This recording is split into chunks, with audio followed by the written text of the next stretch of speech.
Paano kung yung pinakamalaking laban sa buhay mo, hindi naman talaga nangyayari sa mga dramatikong eksena? Yung tipong walang lumilipad na gamit, walang nagsasarang pinto o nag-iibang boses, di ba? Oo, yung mga parang nasa pelikula. Mismo, paano kung yung pinakamatinding atake ng kaaway ay nangyayari sa tahimik na desisyon mong huwag magpatawad ngayong umaga? O kaya sa unti-unting pagkawala ng gana mong magdasal? Grabe, napakatotoo niyan. Madalas hindi natin napapansin. Kaya maligayang pagdating sa ating masinsinang pagtatalakay para sa iyo na nakikinig sa atin ngayon.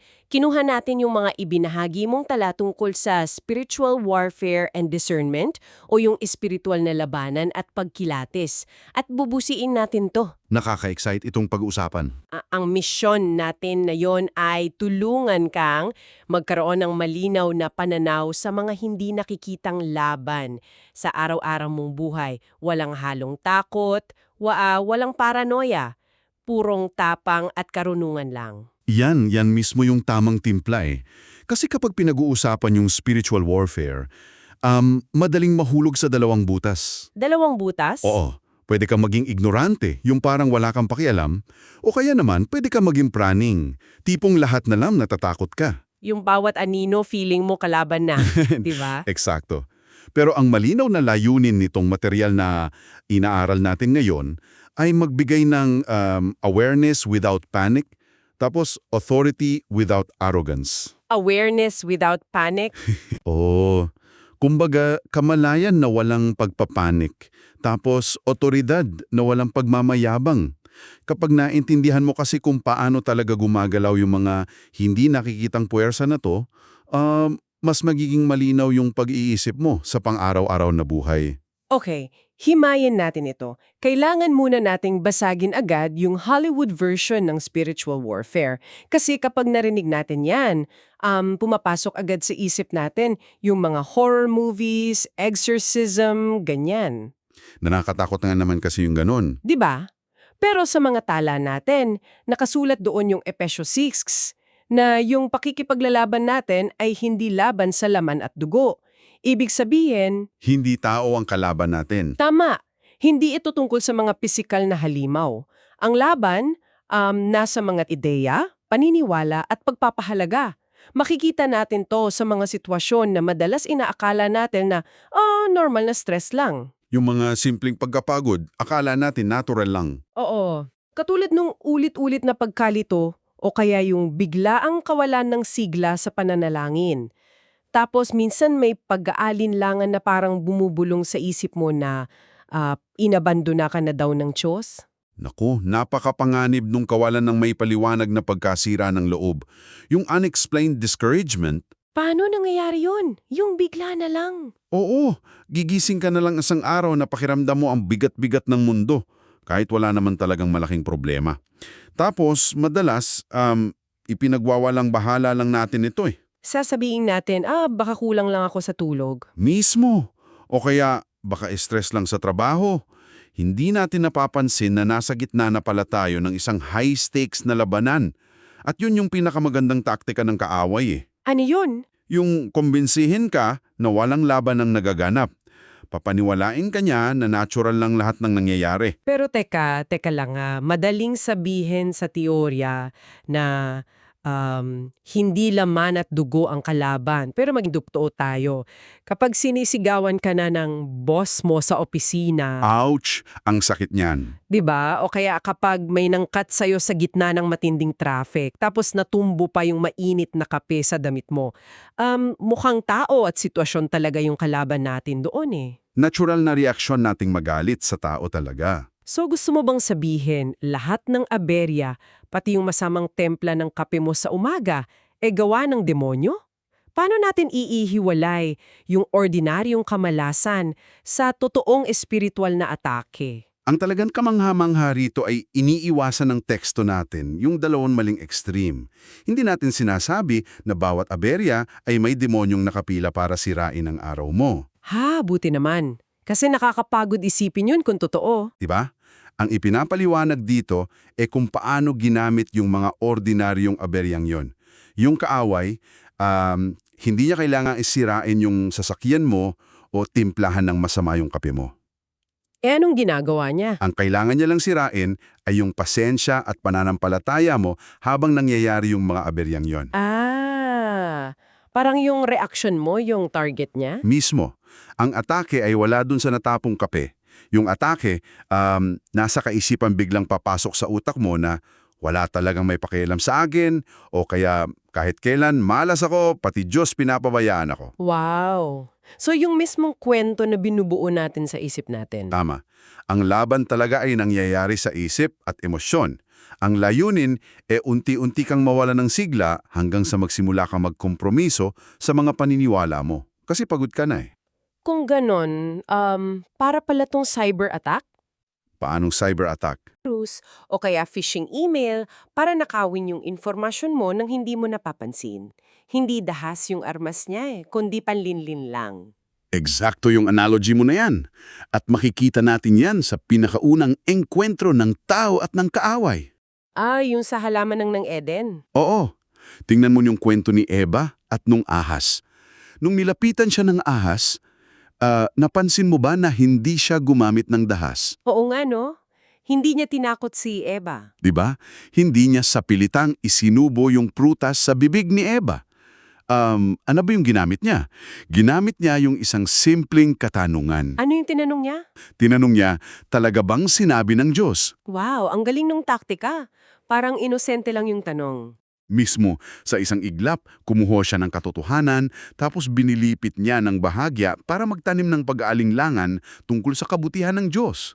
Kaya ano ba talaga ang ibig sabihin ng lahat nito? Diyan papasok yung konsepto ng half-truths o kalahating katotohanan na nandoon sa mga tala natin. Oo, yung mga half-truths ang pinakadelikado. Sinasabi rito na mas mapanganib pa to kesang sa lantarang kasinungalingan.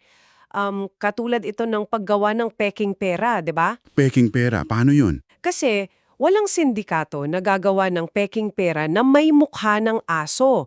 Kasi halatang peke yun, walang malilinglang Oo nga naman. Hindi bebenta. Gagawa sila ng pera na 99% na kamukha nung totoo.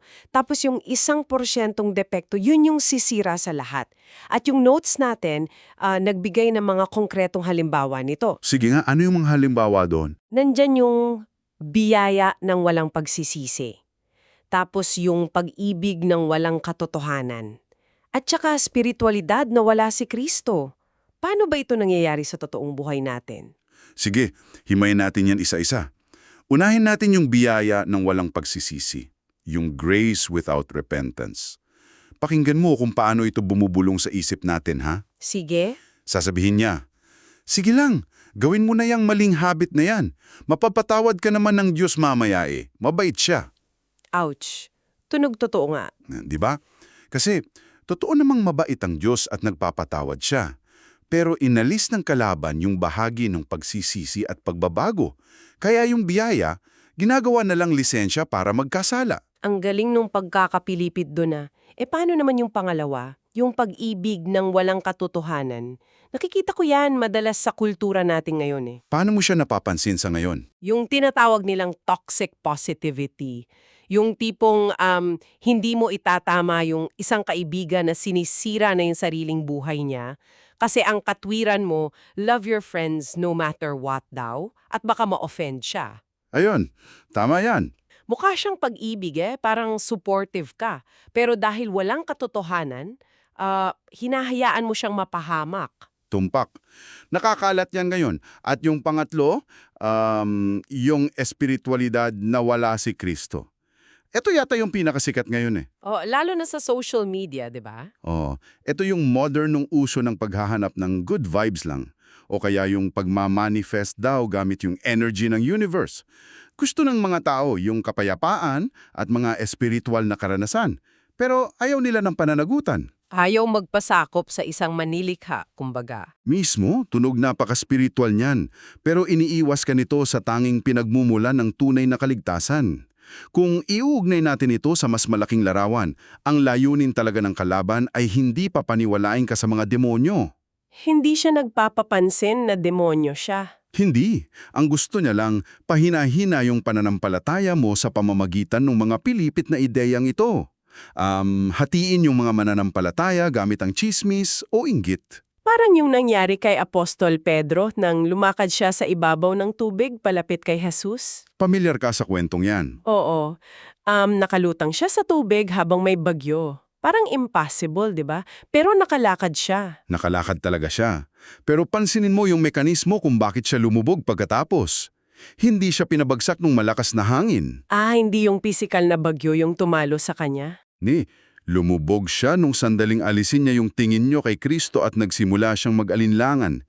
Yung panlilinlang, unti-unting pumapasok sa isip natin at yun yung nagpapabigat sa atin hanggang sa lumubog tayo sa takot. Nakakapagod isipin yan kung ganyan lagi araw-araw. Parang lagi tayong nasa crosshairs ng isang sniper na hindi natin makita, 'di ba? Oo, nakakadrain nga pag lagi kang nakabantay. 'Di ba? Kung araw-araw tayong nililinlang sa social media, sa trabaho, pati sa sarili nating isip, parang nakaka-overwhelm lumaban.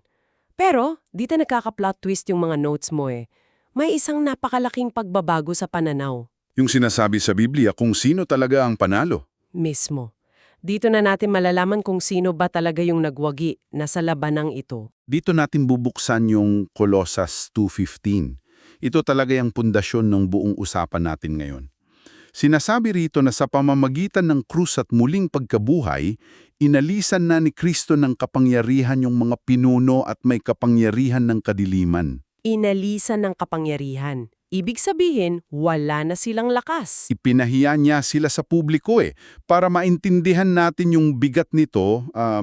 Noong panahon ng mga Romano, kapag nanalo ang isang general sa digmaan, may tinatawag silang Roman triumph. Parang victory parade. Oo, victory parade. Lahat ng natalong kalaban ay kinakadenahan tapos ipinaparada sa buong syudad para makita ng lahat ng mamamayan na wala na silang lakas. Para ipakita na tapos na yung laban. Talo na sila. Tama, yan yung ginamit na imahe ni Apostol Pablo. Ibig sabihin, yung kaaway natin, talunan na yan. Limitado na lang yung kapangyarihan nila sa pangaabala at panglilinlang. Wait lang ha. Dito talaga nagiging sobrang kawili-wili ang lahat para sa akin. Bakit? Anong naisip mo? Kung panalo na pala tayo, kung ipinarada na sila ng nakakadena, bakit kailangan ko pang lumaban? Bakit kailangan ko pang pag-aralan itong spiritual warfare? Bakit hindi na lang ako mag-relax at mag-enjoy sa buhay kasi tapos na yung boxing? Magandang tanong yan. Kasi ang isang natalong kaaway, mapanganib pa rin kung papasok ka sa teritoryo niya nang walang proteksyon. Kahit talo na, nananagat pa rin. Mismo. Dito na pumapasok yung konsepto ng pakikipaglaban mula sa tagumpay, hindi para sa tagumpay. Mula sa tagumpay, fighting from victory, paano nag-iiba yun? Nag-iiba kasi yung paninindigan o yung stance mo Hindi ka na nakikipaglaban para mabuhay o makamit ang kaligtasan. Kasi ibinigay na yun sa'yo. Nakatungtong na tayo dun sa panalo. Oo, lumalaban ka na lang para protektahan yung teritoryo at kapayapaan ibinigay na sa'yo. Isipin mo yung isang hukbo na nanalo na sa digmaan pero may mga natitirang rebelde sa malalayong nayon. Tapos nagkakalat sila ng fake news? Eksakto, sinasabi nila doon sa nayon na sila pa rin ang namumuno. Ang laban mo na lang yung hindi maniwala sa fake news na yon at panindigan yung totoong tagumpay na nakamit na. Kaya kailangan nating depensahan yung isip natin laban doon sa mga rebeldeng nagpapakalat ng kasinungalingan at dahil nasa atin na yung tagumpay, binigyan tayo ng sapat na kagamitan para manatiling nakatayo laban sa mga panlinlinlang na ito. Yung sikat na baluti ng Diyos. Oo, yung nandoon sa Ephesians 6. Pero linawin natin para sa mga nakikinig, hindi ito costume na isinusuot mo lang kapag may retreat sa simbahan, ha? Hindi nga, hindi siya pang roleplay. 'Di ba? Ito ay parang seatbelt at preno sa sasakyan mo. Araw-araw mo tong kailangan para sa isang ligtas na biyahe, lalo na kapag madulas yung kalsada. At hindi natin ito isa-isahin na parang nagbabasa ng textbook. Pag-uusapan natin yung mekanismo sa totoong buhay. Mismo. Unahin natin yung mindset ng pagdedefensa, yung mga kagamitang pumuprotekta sa atin. Saan tayo magsisimula? Simulan natin sa sinturon ng katotohanan, yung belt of truth. Bakit sinturon? Parang ang liit namang bagay. Kasi sa baluti ng isang sundalong Romano noon, yung sinturon ang nagdadala ng bigat ng espada.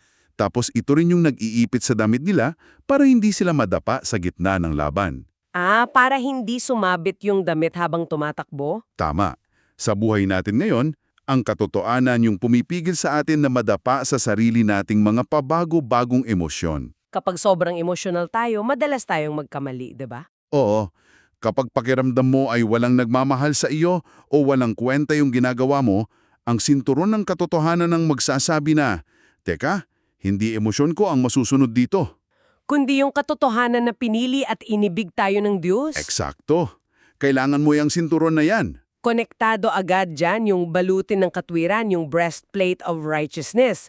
Pinoprotektahan nito yung puso at yung mga vital organs, di ba? Oo, yung mga pinaka-sensitibong bahagi ng katawan. Sa espiritual na aspeto natin, ito yung pamumuhay ng may integridad. Binanggit sa mga tala natin yung pagkasira ni Samson at ni Haring David. Hindi naman sila bumagsak dahil mahina yung pisikal na pangangatawan, di ba? Mga malalakas na tao yun eh. Lalo na si Samson. Di ba, hindi rin sila natalo sa isang malaking labanan agad-agad. Bumagsak sila dahil doon sa maliliit na kompromiso na nagbutas sa kanilang baluti ng integridad. Isang maling tingin, isang maling desisyon na tinago nila. Mismo. Parang maliit na butas lang sa bangka, pero kayang magpalubog ito. Paano naman yung sapatos ng Ebanghelyo ng Kapayapaan? Ano bang kinalaman ng sapatos sa pakikipaglaban? Parang ang weird naman nun. Hindi yon ordinaryong sapatos. Yung sapatos ng sundalong Romano noon, may mga pako sa ilalim. Parang cleats ng mga nagbabasketball or nagsasoccer ngayon? Oo, parang ganon. Ibinibigay nito yung katatagan para hindi ka madulas. Kapag alam mo kasi yung pagkakakilanlan o identity mo kay Kristo na may kapayapaan ka na sa Diyos, hindi ka madaling matutumba. Paano yun in-apply sa araw-araw? Halimbawa, may nagpakalat ng chismis o matinding kritisismo tungkol sa iyo sa opisina. Naku, nakakasira ng araw yan. Sobra. Ngayon, kung wala kang sapatos ng kapayapaan, madudulas ka eh. Baka gumanti ka, makipag-away ka, o kaya baka bumagsak ka sa matinding depresyon. Pero kung nakatapak ka ng maayos sa Ebanghelyo, Matatag ka. Alam mo kung sino ka sa harap ng Diyos, kaya hindi ka basta-basta mayayanig ng opinyon ng ibang tao. ang galing ng mekanismong yan. Tapos nariyan din yung kalasag ng pananampalataya o yung shield of faith. Alam mo yung kalasag noon, malaki yun, di ba? Malaki at idinisenyo para ipagdugtong-dugtong kasama ng ibang mga sundalo. So hindi ka lang pala lumalaban mag-isa. Ito yung pag-asa sa karakter ng Diyos para salagin yung mga nag-aapoy na palaso. At alam mo ba kung bakit may apoy yung palaso? Para makasugat ng mas malala. Bukod doon, hindi lang siya para makasugat Dinisenyo yan para magdulot ng matinding agpapanik habang nasusunog yung paligid mo. Wow. So yung apoy, para mawala ka sa focus at mataranta ka, parang yung mga biglaang takot at pagdududa natin. Tama. At yung huling bahagi naman ng depensa ay yung helmet ng kaligtasan. Paano ba ito gumagana sa isip natin? Ang helmet kasi, nagsisilbing filter yan Filter sa utak natin? Paano yun? Sumasala? Kapag umaatake yung kaaway sa pagtatao mo, tapos bumubulong na ikaw ay isang kabiguan, wala kang kwenta, yung helmet ng kaligtasan ang sasala sa kaisipang yon. Sasalain niya sa katotohanan na namatay si Kristo para sa'yo. Kung yung anak ng Diyos nagbuwis ng buhay para sa akin, hindi pala ako walang kwenta. Mismo, may walang hanggang halaga ka.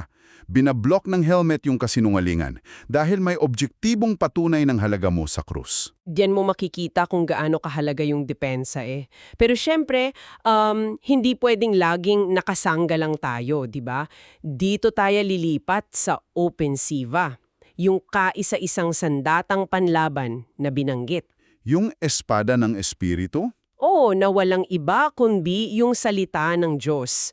At hindi to inilarawan bilang isang malaking pamalo na ipangahampas natin sa ulo ng mga taong hindi natin kasundo. Naku, napakahalaga niyan. Huwag nating gamiting pamalo ang Biblia. Kasi minsan ganun yung ginagawa natin, di ba? Pambato sa kaaway, sa kapwa-tao natin. Totoo yan, pero alam mo, sa orihinal na wika, yung salitang ginamit para sa espada rito ay machaira. Machaira? Anong ibig sabihin nun? Ito yung maikling espada na ginagamit para sa eksakto at malapit ang labanan. Parang surgical scalpel nung panahon na yon. Pahiwa-hiwa lang pero sakto. Ibig sabihin, yung salita ng Diyos ay ginagamit para hiwain at buksan yung kasinungalingan ng kaaway, hindi para makipag-debate ng walang pakundangan sa ibang tao. Tingnan mo kung paano to ginamit ni Jesus sa diserto. Nung tinukso siya nung demonyo. Oo, nung tinukso siya gamit yung mga pilipit na bersikulo mula sa Biblia, hindi siya sumigaw, hindi siya nagwala o gumamit ng emosyon. Ginamit niya yung espada ng kalmado. Ginamit niya tulad ng isang bihasang siruhano, sinagot niya yung panlinlang gamit yung tamang konteksto ng salita ng Diyos. Ang galing. Pero alam mo, ang lahat ng baluti na ito, kahit gaano pa kaganda, walang silbi yan kung nakaimbak lang. Parang isa siyang matinding cybersecurity firewall sa computer mo na nakalimutan mong i-turn on. Kailangan mo ng kuryente para gumana yung makina. At diyan napapasok yung pinakamahalagang makina ng espiritual na buhay natin. Yung panalangin at yung kakayahang kumilatis. Yung tinatawag nating discernment. Kasi sa una Juan 4.1, may malinaw na utos subukin ang mga espiritu. Huwag mong paniwalaan agad-agad yung lahat ng naririnig o nararamdaman mo. Pero sa dami ng boses sa social media, sa kultura, at maging sa sarili nating emosyon, paano natin eksaktong masusubok ang mga espiritu araw-araw? Nagdudulot ito ng isang mahalagang tanong talaga Paano ba natin sinusubok yung mga espiritu? Lagbigay yung mga tala mo ng isang napakalinaw na checklist para dyan. Ayan, kailangan natin yung checklist na yan. Ano yung una? Una, sumasaayon ba ito sa Biblia? Kasi hindi kailanman kukontrahin ng banal na espiritu yung nakasulat na salita ng Diyos. Magkatugma palagi yan. Makes sense. Ano yung pangalawa? Pangalawa, nagbubunga ba ito ng kabanalan at pagpapakumbaba? Kung yung isang desisyon, kahit gaano pa kaganda pakinggan, nagpapayabong lang ng pride mo o pagiging makasarili mo, siguradong hindi yan mula sa Diyos. Eksakto. At pangatlo, niluluwalhati ba nito si Kristo? Kasi yung tunay na patnubay mula sa Espiritu, nagdudulot niya ng kapayapaan, hindi pagkakabahabahagi o puot. At para maging konkreto ito sa pang-araw-araw na buhay, may isang napaka-practical na tool sa mga notes natin, ang Spiritual Warfare Journal. Paano ba ito ginagawa? Kasi hindi lang naman ito simpleng pagsusulat ng Dear Diary, malungkot ako ngayon. Hindi siya ganun kasimple. Isa siyang estratehiya para makita mo yung pattern ng kalaban. Parang logbook ng laban. Bigyan mo nga ako ng example kung paano isusulat yan. Sige, i-imagine mo tong journal entry na to ha. Isusulat mo, araw ng Martes, sitwasyon. Nakita ko na promote yung katrabaho ko. Tapos, isusulat mo yung emosyon mo. Oo, emosyon man naandaman, matinding inggit at galit. Tapos susunod, yung spiritual na kasinungalingan o lie na pumasok sa isip mo. Halimbawa, napag-iwanan ka na, wala kang narating. Aray! Ang sakit ng boses na yun sa isip Tapos, tatapusin mo dun sa panlaban o katotohanan mula sa salita ng Diyos. Isusulat mo, nakasulat sa Galatia 1:10 na hindi ako naghahanap ng pagpapahalaga mula sa tao, kundi sa Diyos. Ang halaga ko ay hindi nakadepende sa posisyon. Wow! Kapag ginawa mo yung araw-araw, unti-unti mong naiihiwalay yung sarili mong emosyon dun sa panlilinlang ng kaaway. Nakikita mo talaga kung saan ka laging inaatake. At hindi lang yan, hindi natin ito ginagawa ng mag-isa lang. Ipinapaalala rin sa teksto na kasama sa pananalangin yung corporate prayer o yung sama-samang pananalangin. Kasama yung ibang mananampalataya. Dinisenyo yan para sa isang hukbo, hindi para sa isang lone ranger. Ang komunidad mismo yung magpapatibay sa iyo kapag masyado ka ng pagod para hawakan yung sarili mong kalasag. Napakaraming nahimay na ginto mula sa mga tala natin ngayon. At para sa iyo na matidyabang nakikinig at naglalakad kasama namin sa masinsinang pagtatalakay na ito, gusto kitang kausapin ng direkta. Ang layunin ng buong usapang ito ay hindi para mabuhay ka sa takot.